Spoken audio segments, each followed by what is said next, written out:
Let's do it. All right, awesome. We're live. Good morning, good afternoon, good evening, depending on where and when you're watching this Facebook Live. This is the voice and the face of Dr. Olabintan, founder of Livingspring Family Medical Center here in the awesome city of Mansfield, Texas.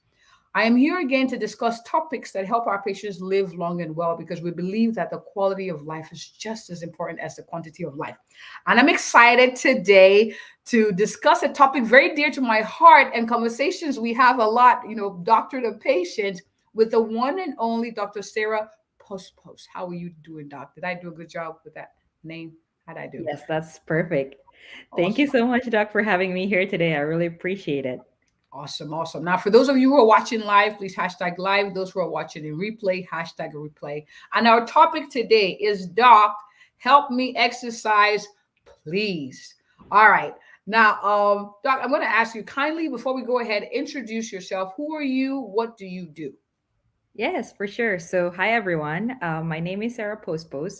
I'm a sports psychiatrist, and I'm devoted to helping others optimize and balance their lives by incorporating exercise, nutrition, sleep, stress management, and other sustainable lifestyle techniques through my telehealth private practice in California, which means one, it allows me to see patients from anywhere in California virtually, and two, it's non insurance based. So that if we're a great fit, you won't be restricted or limited by your insurance coverage or situation. Awesome. And we were talking before the live, like, how you came about this niche or this passion of yours. So that leads me to my next question. Why do you do what you do?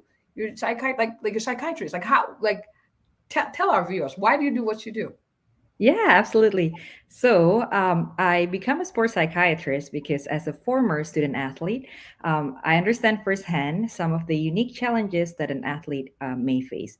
So, back in the day, and I mean way back in the day, sports is a big part of my day to day, whether it's for training or just for fun. And then grad school came. I resorted to workout classes here and there, hot yoga, cycling, things of the likes. And then medical training came.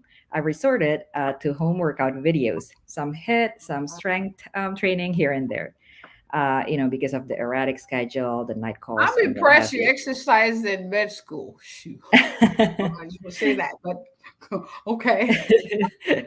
And then I became pregnant and delivered my first baby in the middle of medical training and in the middle of COVID. So I resorted to nothing.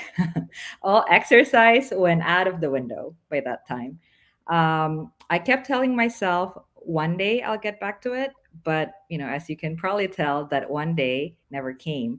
And during this time, perhaps it's a combination of factors of being a new mom, just medical training, the pandemic, and what have you. But I found myself becoming antsy, irritable, easily overwhelmed, just not myself again. Fortunately for me, two things happened. As the baby got older, she started to sleep somewhat more consistently. And during this time as well, I was working on my sports psychiatry presentation where I stumbled upon two statistics. The first one is just exercising 1 hour per week can help with depression. And the second one is just one session, one bout of exercise can help with anxiety. And boy, since then, I started to adopt the mindset of some is better, always better than none. None. I try to apply this to exercise, to my lifestyle, and just to life in general. And it was very much liberating and such a game changing mindset for me. So my hope is to, by getting this out there, some of you might also experience the liberation and how much of a game changer this mindset could be, including for exercising. You know, it my next like the first thing that clicked in my mind is that for some of my patients, I'm going to have to write prescription 1 hour exercise, diagnosis depression, diagnosis anxiety, and do that as a way to encourage because what you just said is pretty profound. Just 1 hour in a week is can help with treating or preventing depression. This is awesome. Thank you for doing what you do.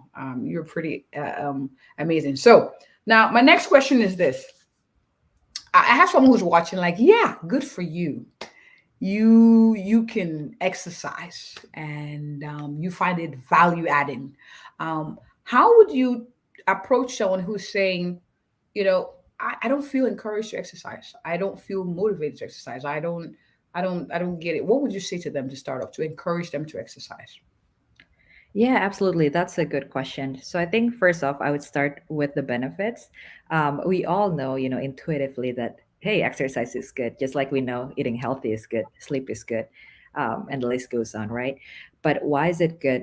So for the listeners out there, as you probably know, exercise is, of course, good for physical health. It helps lower the chance for a lot of chronic diseases like high blood pressure, high blood sugar, mortality, and things of the likes. But it also significantly helps with mental health. So it helps with, for example, a lot of mental health outcomes like improve your mood, improve your energy, your ability to concentrate, improve your sleep, as well as improving or helping with common mental health challenges such as depression, anxiety, as we talked about earlier. So, it's very, very powerful in terms of its effect. The second thing I would say is I would like to highlight to the patients that hey, some is always better than none. Mhm. Sometimes we think, myself included, that we need to dedicate a specific hour, a special hour at the gym, Monday all the way through Sunday, just to be quote unquote successful in exercising. And if we miss just one day, we start to beat ourselves up and say, hey, maybe I'm not cut out for this, let's just stop. But some is always better than none. Third thing I would like to touch upon is, as of right now, the current CDC recommendations, one of the recommendations is to do aerobic exercise of moderate intensity for at least 150 minutes per week. So let's try to break it down. Aerobic exercise basically just means anything, and I mean anything that could increase your heart rate. Yep, there you go, Dr. O. Dancing, could be dancing. Yeah. Mhm. So dancing, doesn't have again to be a dedicated hour at the gym. It could include your hobbies, just movement like dancing. It could include chores, moving things, decluttering your home, moving things here and there, as long as it increase your heart rate. It could include, walk outside, getting some fresh air, walking Mhm. that dog, or walking on a stroller if you have a baby and whatnot. Intensity wise, moderate intensity means that you could still talk during the exercise, but perhaps not sing flawlessly. Okay. And then duration wise, 150 minutes per week, which it means that you could break it down however you like. So, for example, only have an hour Monday through Friday. So, perhaps can be done as part of your lunch hour. That could be very much beneficial for both your physical and mental health as well. Awesome. So a lot of reasons that our viewers can be encouraged to exercise. I'll add, it's also cost effective. It saves you money down the line. Um, and a lot, I don't know any medical condition that exercise doesn't help with. Mhm. Most of them, exercise can help. Some form of exercise can help. Your body was meant to move. And so I've had to write prescription for patients, exercise this many times to lower blood pressure. And I've seen the blood pressure numbers come down, and we have to take them off medicine. So these things work. We're not just saying exercise because we want to nag or it's the thing to say, but because it improves your quality of life too. It makes you feel better. All right. So, Doc, my next question is this. So I have things what I call hiccups. Like, what's a hiccup? Like, it's a deterrent. It can discourage the actual activity. So hiccup number one, Doc, I have no time. Yes, yes, for sure. I hear and experience this firsthand all the time too. We're all busy, right? Sometimes it's very, very difficult just to find time to relax, find times to sleep, get enough sleep, let alone to exercise.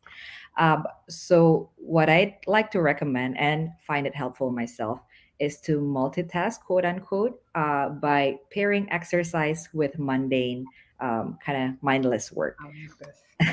So what I personally do is I go to Amazon, I bought a small stepper and I bought a floor desk which I put on top of my regular desk, and then I start timer 30-minute timer on my phone.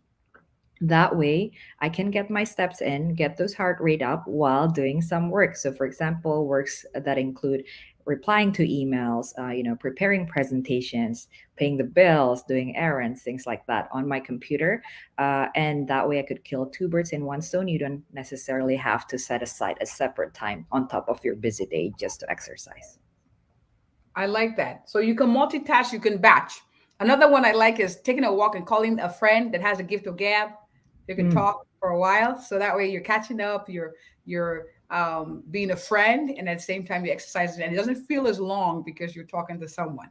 All right. So that's absolutely. one of the things I enjoyed to do too. Now I have a question from Mr. Any. It says, does that have a cure? I'm guessing you're asking in regards to high blood pressure. I don't know if the word is a cure, but I've had patients get off blood pressure medicine just by changing their diet and exercising and losing weight. So yes, blood pressure can be reversed. Okay. I hope that answers your question. All right. My next hiccup for you, Doc, is I'm already tired. I'm no energy. Why would you ask? Like, it doesn't make sense for you to ask me to do more work when I don't have enough energy. I'm tired. What would you say to that? Yes, I hear you. For many of us, we often feel drained, right, after a long, long day at work. It's really hard to prep and eat dinner or just to breathe, let alone exercise after work. My recommendations, perhaps, there are two actually. The first one being timing. So, if you often feel exhausted after a long day of work, perhaps change the timing of the exercise. For some, getting those exercise in first thing in the morning as soon as you wake up could work. So perhaps trying to wake up 30 minutes earlier and get the exercise time in. Or alternatively, if you're like me, after having lunch and I'm feeling a lot of food coma, just that energy dip in the afternoon, perhaps you can squeeze it in during your lunch hour. The second recommendation is exercising doesn't it doesn't necessarily have to be a hit session, a very exhausting strength training session, a very tiring aerobic session on a treadmill, running and whatnot. So low intensity type of exercise also is very beneficial for your health, both physical and mentally. um, some examples include yoga and even stretching. So let's take yoga, for example. So yoga involves certain postures that helps with mood. Yoga involves slow, intentional breathing that helps us to switch from sympathetic or fight or flight system to parasympathetic, which is the opposite, which in turn would lower our heart rate, lower our respiration, relax some muscle tension, and just helps us to think more clearly in general and be in that relaxed space. So perhaps switching to low intensity exercise that you like, doesn't have to be something that you don't enjoy, could be an option as well if you're experiencing challenges such as having no energy after a long day at work.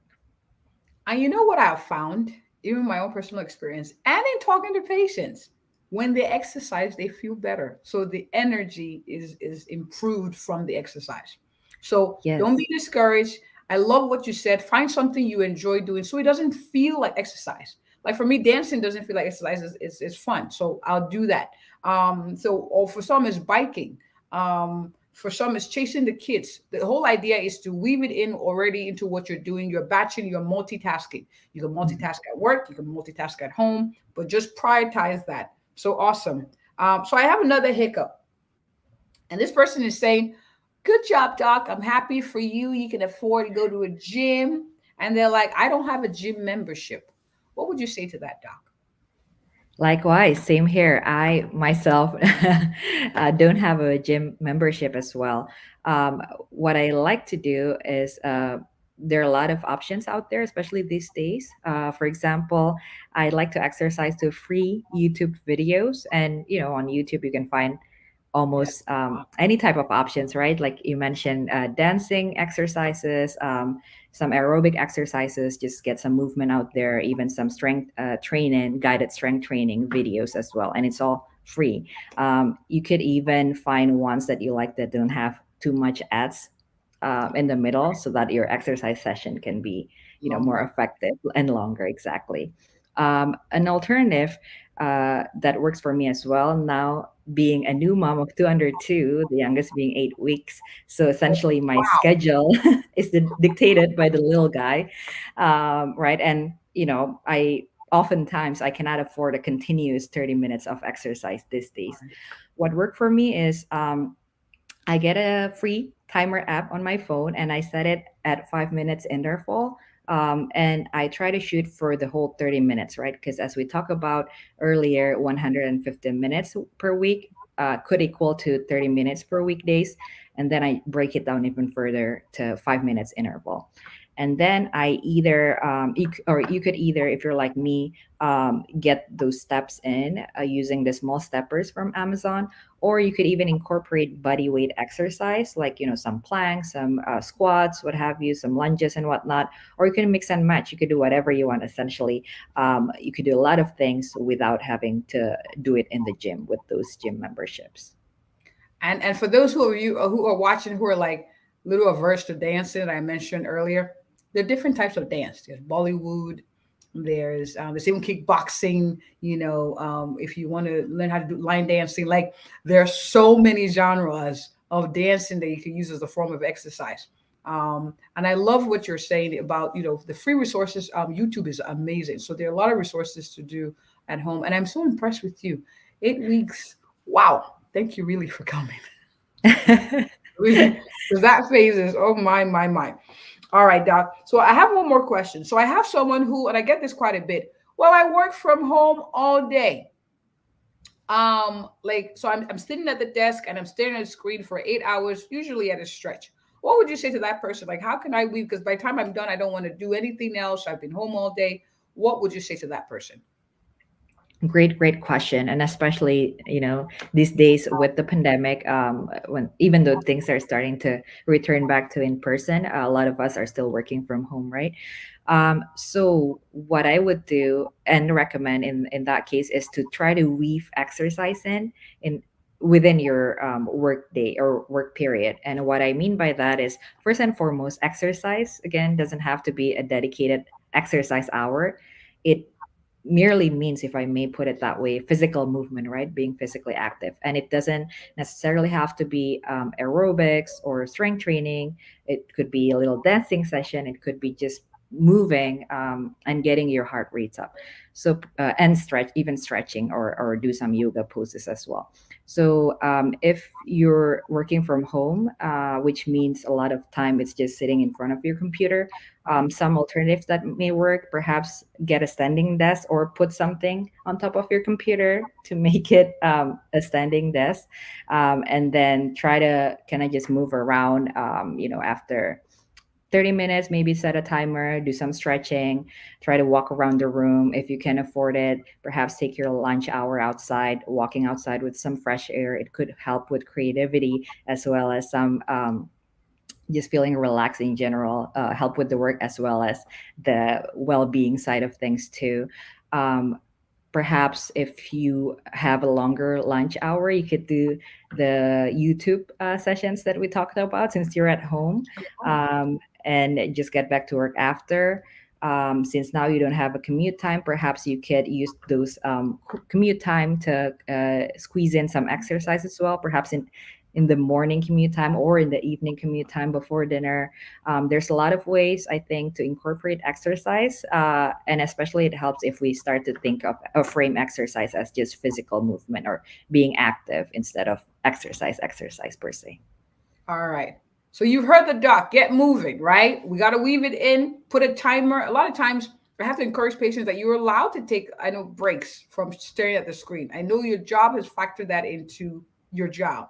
So put a timer. 15 minutes is actually not as long as people like. It's not a whole lot of time, but just take the 15-minute break and use that to do something for yourself. You actually Mhm. feel better and more engaged or strengthened to go back to work and be more focused, like she said. So weave it into your work time, so that way when you're done for the day, you're done your exercise batch for the day as well. So it's a win-win. This has been very, very, very, very good. I've learned quite a few things myself. I hope you guys took notes. And be sure to share with those who will find this useful. Encourage people, your loved ones, and their loved ones to get active because you know it helps them feel better. You know what it makes for improved quality and quantity of life. Now, that being said, Doc, someone's looking at this and is like, wow, this doctor is amazing. I would like to work with her and I can see her virtually. How can people connect with you, Doc?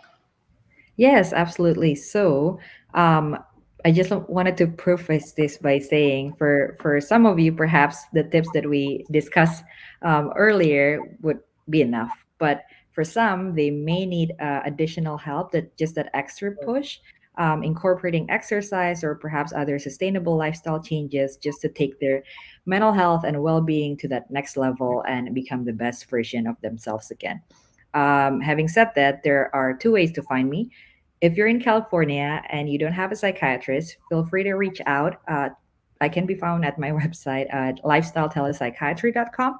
If you're not in California, I still do offer additional free resources at my website, lifestyletelepsychiatry.com/subscribe.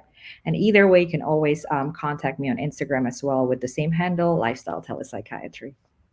Awesome. And I recommend, signing up because you get little reminder emails and reminder like, hello, let's go ahead and get active, get moving. And I was in a group session one time and just being encouraged by the group to do something, I was able to finish it, something I've been holding out on doing for weeks. There's power in people keeping you accountable. There's power in people supporting you in your health journey. So build that support system so you're encouraged and empowered to make better choices that help you in the long run.